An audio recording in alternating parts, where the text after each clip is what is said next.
Bonjour. Aujourd'hui, découvrons une méthode et des conseils pour conduire une séance d'accompagnement collective. Tout d'abord, nous verrons les principes de base de ce type d'accompagnement, ainsi que les avantages et les difficultés de celui-ci. Ensuite, nous verrons comment proposer des projets éducatifs permettant d'apprendre autrement et de développer les compétences transversales et la confiance en soi, si utiles à l'école comme dans la vie. Puis, nous examinerons comment proposer des moments de découverte et d'ouverture culturelle, moments aussi importants que de faire ses devoirs.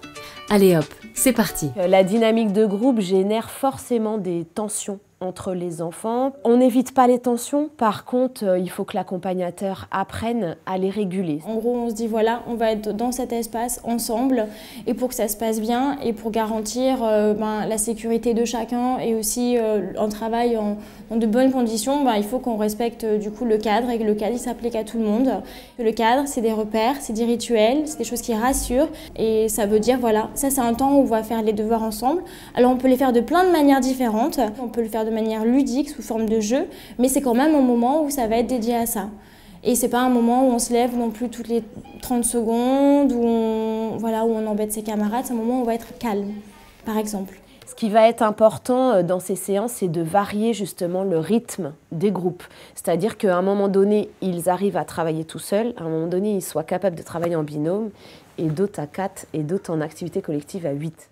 Une séance comme on a fait ce soir, ça nous demande beaucoup de temps de préparation, c'est vrai, et toujours une recherche d'équilibre entre ce qui va être manuel, ce qui va être collectif, ce qui va être en équipe, ce qui doit être réalisé, parce qu'on essaye aussi qu'il y ait toujours quelque chose de réalisé à la fin de la séance. Nous, on a la chance d'avoir des établissements qui nous permettent d'avoir plusieurs salles. L'idée, c'est de séparer les espaces pour que chaque personne puisse s'exprimer à sa guise.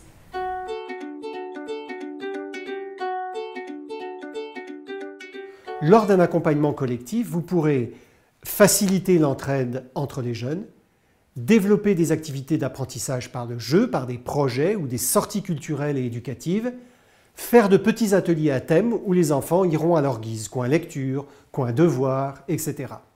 Dans un premier temps, co-animer ces séances avec un accompagnateur chevronné. Deuxièmement, les règles et le cadre doivent être rappelés car un groupe devient vite turbulent. En cas de surchauffe, introduisez une minute de calme. Troisièmement, pour la partie accompagnement au devoir, votre travail est celui d'un animateur qui distribue des consignes, puis se consacre aux uns et aux autres pour un coup de pouce. Vous aurez moins de temps à consacrer à un enfant en particulier. Quatrièmement, organisez l'espace de travail, préférez les petits coins et les ateliers à une configuration en salle de classe qui rappelle trop l'école. Faites participer les enfants ou les jeunes à leur installation et au rangement des locaux. Cinquièmement, sachez circuler, tout voir pour intervenir là où c'est nécessaire, en n'oubliant personne.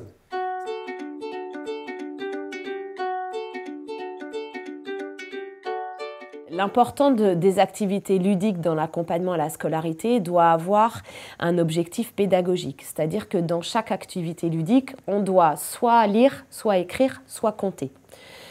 Donc ça peut être par exemple un pendu sur les capitales de l'Europe, ça peut être un baccalauréat pour travailler la conjugaison, ça peut être un memory pour travailler les multiplications, ce genre d'atelier, ou alors travailler l'oral sur des goûters philo pour que les enfants puissent donner leur avis sur qu'est-ce que c'est que le bonheur, qu'est-ce que c'est que d'avoir des notes à l'école, qu'est-ce que c'est que d'être un élève, etc., etc. À travers le théâtre, il y a plein de choses que l'enfant, justement, peut apprendre. La confiance en lui, le respect de l'autre, l'écoute. C'est des choses simples, mais que l'on aime bien, justement, distiller au sein de nos divers ateliers, en fait. Donc, dans un groupe, on va faire aussi bien parler celui qui est le premier à parler que celui qui, justement, n'a pas l'habitude.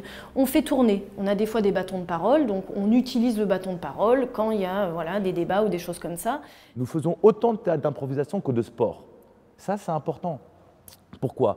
Parce qu'on considère que le théâtre d'improvisation, c'est le moyen de faire ressortir sa personnalité tout en sortant de son propre personnage, celui qu'on s'est fabriqué dans la vie de tous les jours et pour les gens que l'on fréquente habituellement. Ouais, ça t'apporte un peu de confiance en toi, dans ta voix et même Quand tu es devant quelqu'un, après il y a du monde, tu n'as plus autant peur de parler à un groupe.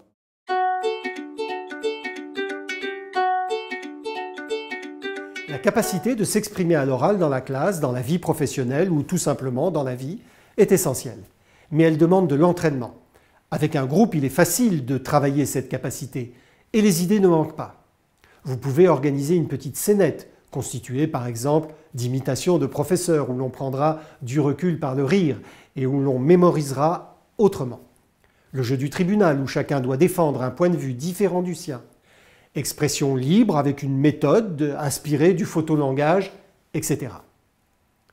Parler en public ou en binôme donne de l'assurance et de la confiance en soi. Ces exercices permettront à chacun de poser sa voix, de développer de l'assurance. La parole est donnée à tous. L'expression orale permet également d'enrichir le vocabulaire, permet d'apprivoiser la lecture, de dépasser sa timidité, de défouler les turbulents, de mettre des mots sur des émotions et des conflits, de tisser des relations autrement. C'est un apprentissage personnel et social indispensable auquel vous devez consacrer du temps.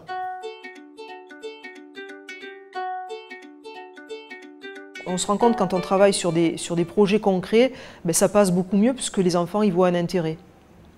Faire de la conjugaison, apprendre l'imparfait, ça n'a aucun sens pour eux. Par contre, faire l'écriture d'un conte où effectivement on est obligé de mettre de l'imparfait, ça va porter davantage ses fruits. Les étudiants sont là pour les enfants et ils ne s'en rendent pas compte, mais moi ça me permet de travailler des objectifs complètement différents de ce que je pourrais travailler habituellement, notamment sur les différentes compétences qui sont attendues sur une classe de 6e ou une classe de 5e.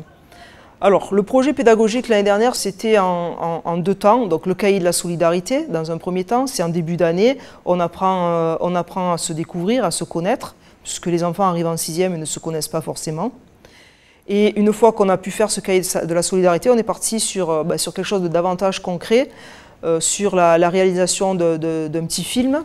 Donc moi, ça m'a permis de faire passer un certain nombre d'apprentissages en français, puisque pour eux, ils ont vu que le côté ludique qui était le tournage du film, mais en dehors de ça, on a fait quand même passer pas mal d'objectifs.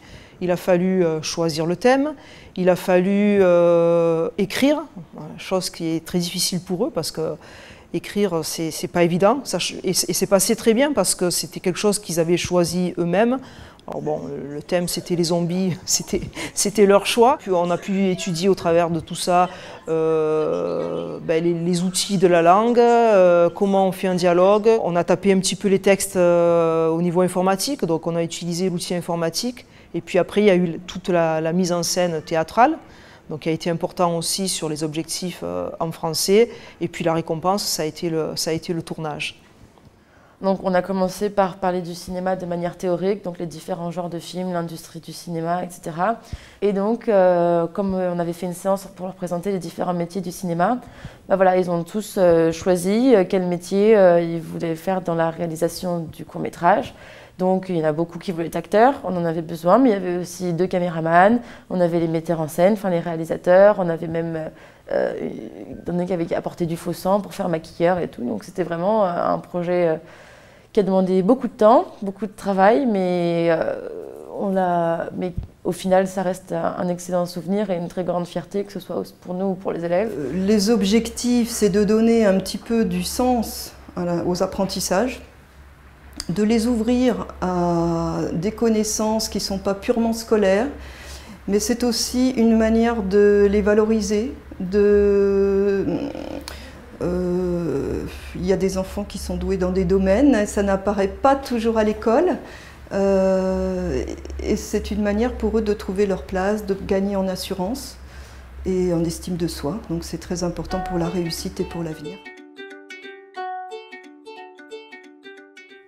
Il n'y a pas que l'aide aux devoirs dans l'accompagnement à la scolarité. Le socle des compétences, promu par l'Éducation nationale, suppose un accès à la culture. Cette approche peut débloquer les enfants parce qu'elle n'est pas scolaire, qu'elle est mieux connectée à la réalité de la vie. On ne sait pas assez comment les choses ont été découvertes, comment elles sont fabriquées. Pour comprendre les leçons que l'on apprend à l'école, au collège, il faut être concrètement relié à un socle culturel commun qui devient une partie de soi-même. Pour choisir les sujets et les projets que vous allez conduire, travaillez en équipe. Donnez la parole aux enfants et aux adolescents qui ont des idées. Visez une éducation citoyenne et développez la capacité de questionnement de vos apprenants, même avec les plus jeunes. Et maintenant, c'est à vous de jouer. Consultez le document joint et les nombreux exemples concrets proposés. Répondez aux quiz et défis. Échangez et posez vos questions sur le forum. À bientôt pour une prochaine vidéo où nous verrons comment s'adapter aux différents âges de l'enfant ou du jeune que vous accompagnez.